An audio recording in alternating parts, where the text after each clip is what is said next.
여러분, 우리가 고난주간 첫째 날을 시작하면서 질문을 우리가 가지고 시작했는데, 여러분, 질문에 대한 결론을 여러분들이 다 내셨습니까? 우리가 직장에서 일하고 가정에서 생활하고 교회에서 예배하는 그 우리 삶의 전체 시스템을 하나님은 어떻게 보고 계실까? 하나님 내 삶을 어떻게 보고 계실까? 판단하고 계실까? 우리가 볼 때는, 우리 스스로가 볼 때는 잘 돌아가는 것처럼 보여도 이 삶의 시스템을 통해서 어떠한 상황에서도 나는 예수께로 나아갈 수가 있느냐?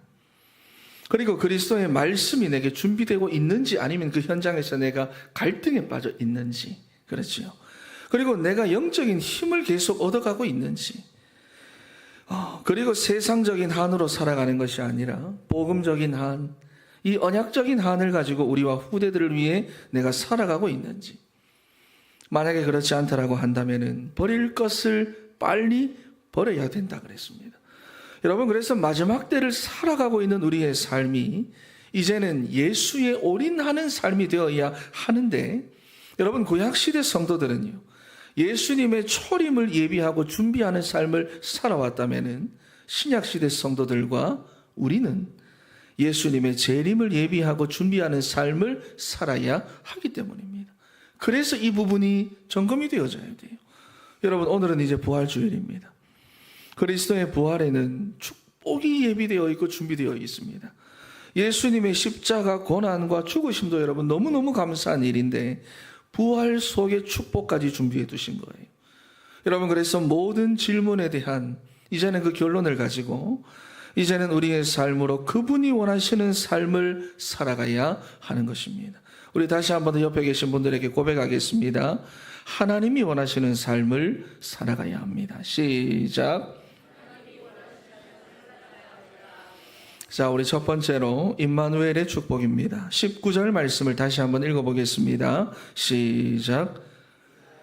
안식 후 첫날 저녁 때에 제자들이 유대인들을 두려워하여 모인 곳에 문들을 닫았더니 예수께서 오사 가운데 서서 이르시되 너희에게 평강이 있을지어다. 아멘. 여러분, 지금 제자들의 상태가 별로 좋지 않습니다. 지금 피신 상태입니다. 거기다가 유대인들의 분노가 아직 가라앉지도 않았는데 예수님의 시체가 사라졌다는 거죠. 여러분, 그러니 누가 의심을 받겠습니까? 이러한 모든 상황에서. 그래서 군사들이 언제 들이닥칠지 모르고 또 어떤 해코지를 당할지 모르는, 여러분, 그래서 그게 너무 두려웠기에 19절 말씀에 제자들이 유대인들을 두려워하여 모인 곳에 문들을 닫았다 그랬습니다.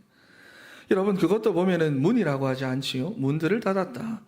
밖에서는 들어올 수가 없도록 모든 출입구들을 다 봉쇄하고 차단시켰다라는 말입니다. 여러분, 그런데 참 이상한 일이 있어요. 문을 다 막아놨기 때문에 밖에서 누가 들어올 수가 없고, 들어오려고 하면은 무력을 써야 하니까 시끄러울 수밖에 없고 소란이 일어나야 하는데, 그 어떠한 간섭이나 방해도 받지 않고 소란도 없이 부활의 주님께서 그 제자들 앞에 나타나셨다는 것입니다. 여러분, 그것도 두려움에 떨면서 불안해하고 있던 제자들에게 찾아오신 거예요. 여러분, 이것이 바로 부활의 축복입니다. 죽고 없는 그런 그리스도가 아니라 지금도 살아계셔서 우리와 함께 하시는 임마누엘의 하나님이신 줄 믿습니다. 여러분, 그래서 우리가 삶의 여러 가지 모양을 보며 불안해하고 염려하고 갈등하고 있다 하더라도 부활의 주님은 그 어떠한 것에도 간섭받지 않고 방해받지 않고 영향받지 않으시고 우리 가운데로 찾아오십니다. 때로는 우리 마음의 문들이, 여러분, 세상의 그 여러 가지 힘든 일들과 어려움으로 인해서 마음의 문들이 다 닫혀 있다 하더라도, 내가 다 닫아놓고 있다 하더라도 찾아오신다는 거예요. 여러분, 그래서 시편 139편 말씀에 다윗이 이런 고백을 합니다. 여호와는 나를 아시고 늘 살펴보신다. 그래서 내가 앉고 일어섬을 아시고 나의 생각까지도 하나님은 밝게 아시고 나의 모든 행위도 하나님은 다 알고 계신다. 내가 새벽 일찍이 일어나 저 바다 끝까지 도망을 간다고 해도 거기서도 주의 손이 나를 인도하시며 주의 오른손이 나를 붙들어주고 계신다. 여러분, 부활의 주님께서는 지금도 우리와 함께 하시며 우리를 살펴보고 계시고 우리를 알고 계시고 우리를 인도하시고 우리를 붙들어 계시는 줄 믿습니다. 여러분, 그러니 부활의 그리스도를 바라보세요. 죽고 없는 예수가 아니라 부활의 예수님을 바라보세요. 지금도 부활의 주님은 우리에게 찾아오셔서 계시록 3장 20절의 말씀과 같이 여러분 마음 문 밖에서 두드리고 계신다는 것입니다. 내가 너와 함께하고 싶다. 나와 함께하자. 내가 너를 도와주겠다. 이 문을 좀 열어봐라. 내가 들어주겠다. 여러분, 오늘 부활주일입니다. 여러분 마음의 문을 열고 오늘 강단에서 선포되어지는 이 하나님의 말씀을 아멘으로 받아 부활의 축복을 누리며 살아가는, 임마누엘의 축복을 누리는 우리 사랑하는 모든 진천의 성도들 다 되시기를 바랍니다. 그래서 두 번째로 여러분 평강의 축복을 누리세요. 다시 19절 말씀을 보시면은 예수께서 오사 가운데 서서 이르시되 너희에게 평강이 있을지어다 그랬습니다. 여러분, 부활의 주님께서 우리와 함께 하시는데 우리 인생에 평강이 선포되는 거예요. 함께 하심으로 평강이 선포되는 거예요.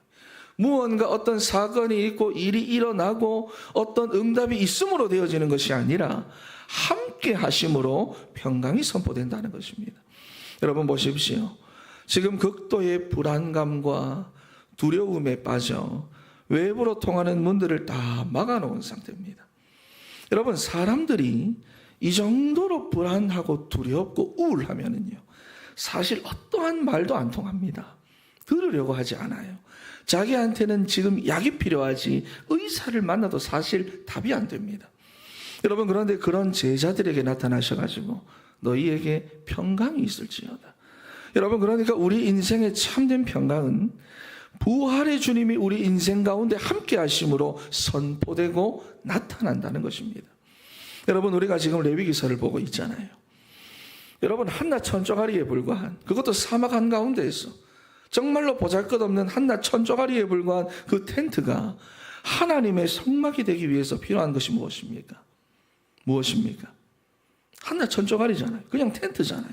그것도 사막 한가운데 있는 보잘것없는 그런 텐트가 하나님의 성막으로 거룩하게 구별되기 위해서는 무엇이 필요합니까? 출애굽기 29장 43절 말씀을 보니까 내가 거기서 이스라엘 자손을 만나리니 내 영광으로 말미암아 회막이 거룩하게 될지라 그랬어요. 여러분, 하나님의 임재가 필요한 줄 믿습니다.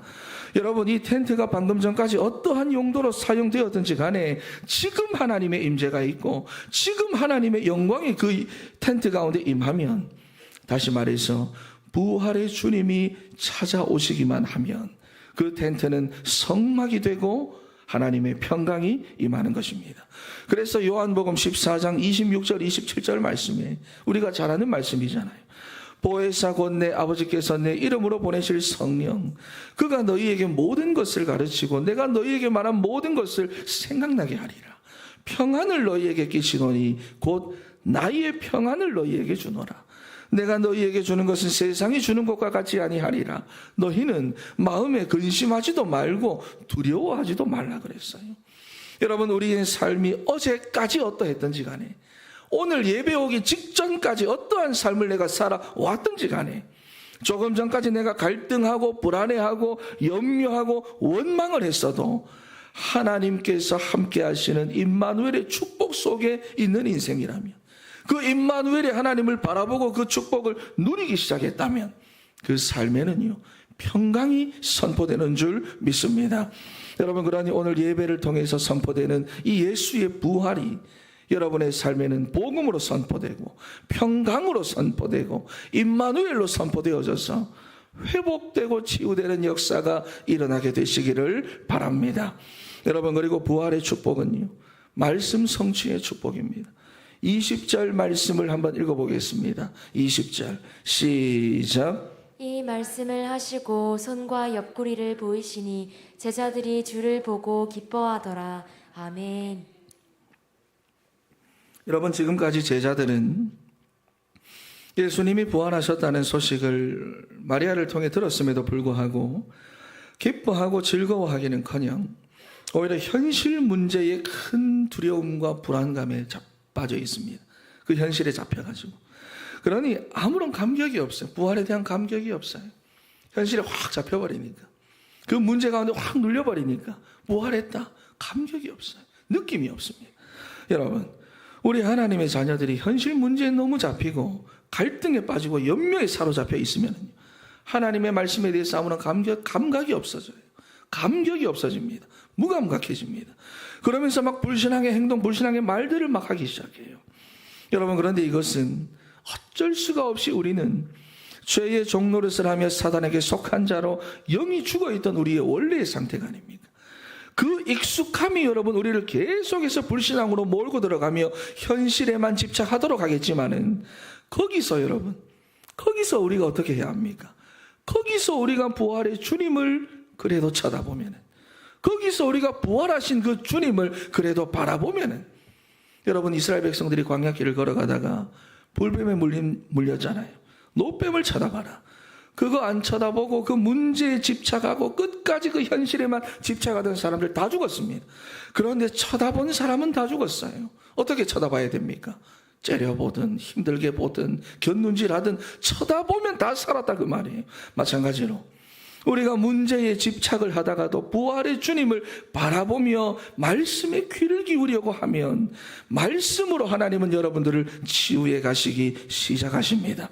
여러분 오늘 본문에도 보세요. 제자들이 모인 곳으로 가셔서 하나님이 예수님이 평강을 선포하시며 믿지 못하는 제자들에게 못 박혔던 손, 창으로 찔리셨던 그 옆구리를 보여주셨어요.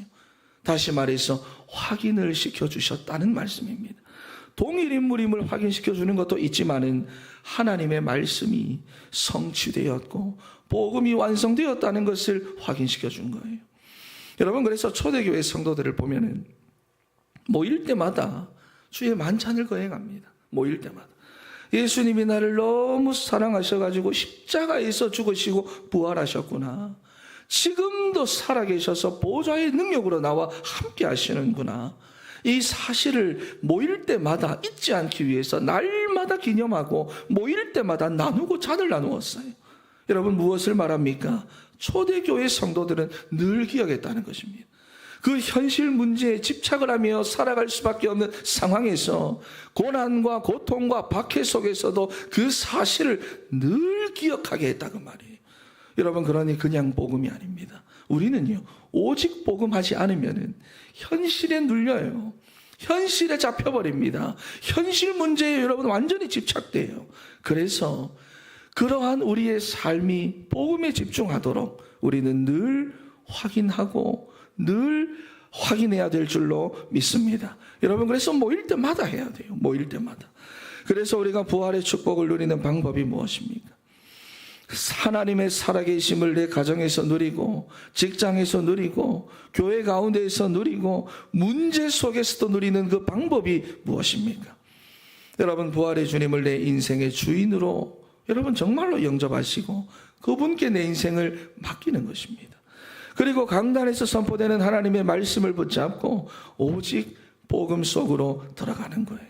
문제가 있으면 기도로 맡기는 것입니다. 여러분 그래서 부활의 축복을 누리는 우리 사랑하는 진천의 성도 다 되시기를 바랍니다. 결론입니다. 여러분 엄마하고 아들이 그림책에 있는 사자를 보다가 엄마가 이렇게 물었어요. 아들아, 만약에 사자가 너를 따라오면 어떻게 할래? 그러니까 아이가 총으로 쏘면 돼요. 엄마가 물었습니다. 너 총이 없으면 어떡할래? 자동차를 타고 도망가면 돼요. 엄마가 물었습니다. 자동차 갑자기 가다 시동 꺼지면 어떡할래? 그러면 나무 위에 올라가면 돼요. 엄마가 또 물었어요. 사자가 나무 위에까지 올라오면 어떡할래? 그랬더니 아들이 이렇게 말했습니다. 왜 자꾸 엄마는 사자 편만 들어요? 여러분은 왜 자꾸 사자 편만 들고 계십니까? 왜 자꾸 안 된다, 어렵다, 힘들다 그런 말만 하면서 갈등하고 불안해하고 불평만 하고 계십니까? 우리를 위하여 죽으시고 부활하시고 지금도 우리와 함께 하시며 평강을 여러분 인생 가운데 선포하고 계시고 말씀을 성취하고 계시는 그리스도의 편을 드셔야지 왜 사자 편만 들고 계시냐 그 말입니다. 여러분 그래서 야고보서 4장 7절 말씀에 여러분을 속이고 있는 그 마귀를 대적하라 그랬어요. 마귀는 대적하고 8절에 하나님을 가까이 하라 말씀을 합니다. 하나님을 가까이 하라. 그리하면 너희를 가까이 하시리라. 시편 73편 28절에는 하나님을 가까이 함이 내게 복이라. 내가 주 여호와를 나의 피난처로 삼아 주의 모든 행적을 전파하리이다. 여러분, 옆에 계신 분들에게 사자편 들지 맙시다. 시작. 네, 여러분 더 이상은 여러분의 현실 바라보며 사자편 들지 마시고 마귀를 대적하고 하나님을 가까이 하여 세 가지 부활의 축복이지요. 임마누엘의 축복과 평강의 축복과 말씀 성취의 축복을 회복하는 우리 사랑하는 진천의 성도 다 되시기를 바랍니다. 기도하겠습니다.